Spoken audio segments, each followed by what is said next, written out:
Sir उन्हें कोशिश की, उनको रोक दिया गया। जिस तरह मैं पहले तफसील बयान की, परसों मैं कहता हूं कि दिल के अंदर जो ख्याल आता है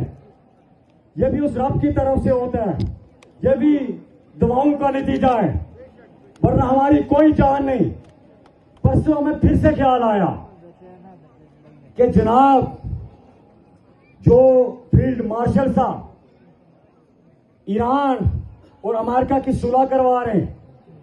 क्यों ना हम, हो सकता है कि कुछ चीजें उन तक हकायक के तौर पर ना पहुंची हों, क्योंकि हमने पहले भी कहा था कि चंद अफराद हैं, चंद अफसरान हैं जिन्होंने ये सारा खेल खेला। तो परसों हमने शाम के वक्त एक खत आफज मनीर साहब के नाम, आसम मीर साहब के नाम लिखा और उसमें तफसील से आगाह करते हुए और आखिर में जो हमने उनसे अपील की, शायद बहुत सारों ने सोशल मीडिया पे देखा होगा, अगर कहीं वो अप्रोच हुई होगी,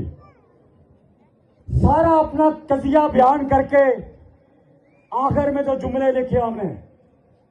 कि हम ये समझते हैं कि आपके अंदर ये सलाहियत मौजूद है कि इस वक्त जम्मू कश्मीर के अंदर जो सूरत हाल है इस पे संजीदगी का मुजाहरा करें। और साथ ये लिखा, बड़ी दर्दमंदी के साथ लिखा कि हम आप पे इंसाफ छोड़ते, आप फैसला करें, आप इस सारे मामले में इंसाफ के लिए हम आपको आपके आगे अपील करते हैं। उस वक्त जो कल आगामी तौर पे मैं समझता हूं कि आम हालात में ऐसा नहीं होता कि वो परसों वाला खत हमने कल पहुंचाया, वो डायरेक्टली इनडायरेक्ट पहुंचाया और हमें भी ये उम्मीद नहीं थी कि वो खत उन तक पहुंचेगा। लेकिन कुछ मेहरबानों ने, ये उनकी मेहरबानी कि उन्होंने फौरी तौर पे जो फील्ड मार्शल साहब तुर्की के अंदर मौजूद थे वहां पे उनको खत पहुंचाया गया। तो उससे कबल चंद दिन कबल हमारे पास एक मेहरबान पाकिस्तान से, उनको किसी ने भेजा नहीं था, वो एक दुख और दर्द के साथ आए हमारे पास। पाकिस्तान ओवरसीज फाउंडेशन के चेयरमैन जनाब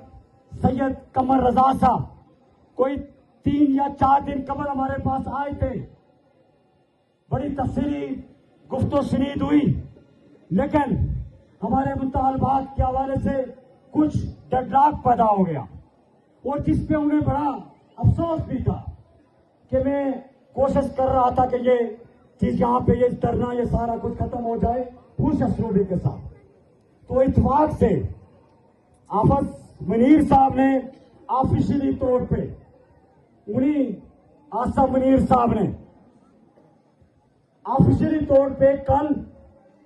लेटर जारी किया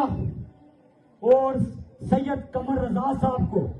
जो ओवरसीज पाकिस्तान फाउंडेशन के चेयरमैन हैं, उनको स्पेशली जो कश्मीर के मौजूदा हालात पे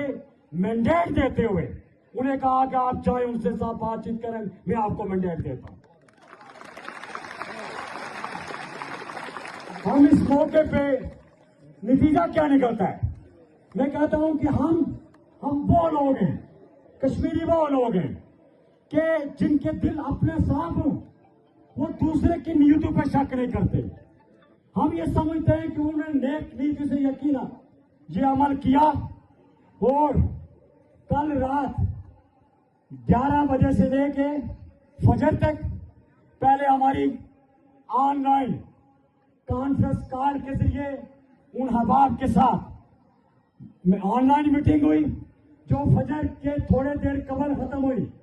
फिर कुछ चीजों पे इत्तेफाक हुआ, वो फिर सुबह यहाँ पे तशरीफ लाए। तो मैं इस मौके पे, क्योंकि कमर रजा साहब, वो शाह साहब हमारे पास पहले भी आए और हमने महसूस किया कि वो शख्स दर्द दिल के साथ, वो ज्यादा ओवरसीज में होते हैं, बरतानिया के अंदर होते हैं, लेकिन उसके बावजूद बरतानिया से जब यहाँ पे हालात बने तो वहां से स्पेशली इस दर्द को लेकर यहाँ पे आए एक बार आए डेडलॉक हो गया, लेकिन फिर दोबारा ये उनके नाम गया और फिर वो यहां पे आए। आज जो हम लेट हुए, तो मैं जो कहना चाहता हूं आपसे कि अल्हम्दुलिल्लाह अभी कुछ चीजें तय करनी बाकी हैं, उसके लिए टाइम दरकार था, टाइम दरकार है। नहीं, क्योंकि उसका इजहार यहां पे नहीं कर सकता। अगर इजहार करूंगा तो रुकावट पैदा होगी, इसलिए पॉइंट टू पॉइंट इजहार नहीं कर सकता। सिर्फ इतना आपको कहूंगा कि उस सारे मुज़ाकराती अमल के अंदर जो मैंने कहा हम नीयतों पे शक करने वाले नहीं, हम हर एक को खुश असूबी के साथ और नेक नीयति के साथ, साफ नीयत के साथ देखते हैं। तो कुछ चीजों के लिए, क्योंकि हमारे मुतालबात, हमारी प्री कंडीशन समेत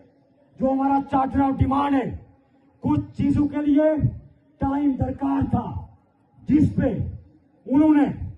फील्ड मार्शल साहब के कहने पे हमसे अपील की, गुजारिश की कि आप फौरी तौर पे, क्योंकि जब आप लॉन्ग मार्च शुरू करेंगे तो हर दो अतराफ से, ये उनकी तरफ से था कि हर दो अतराफ से इंसानी जानों के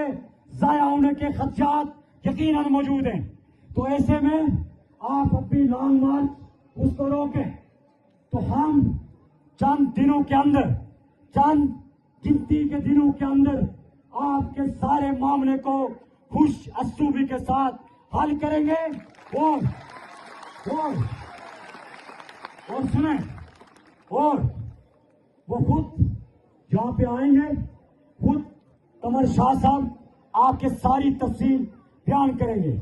हमने फिर अपनी कोर कमेटी के साथ मुशावरत के बाद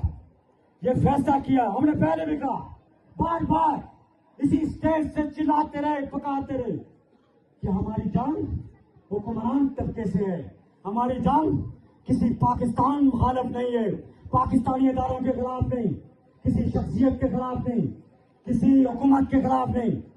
किसी अवाम के खिलाफ नहीं। हम अपने बुनियादी हकूक के लिए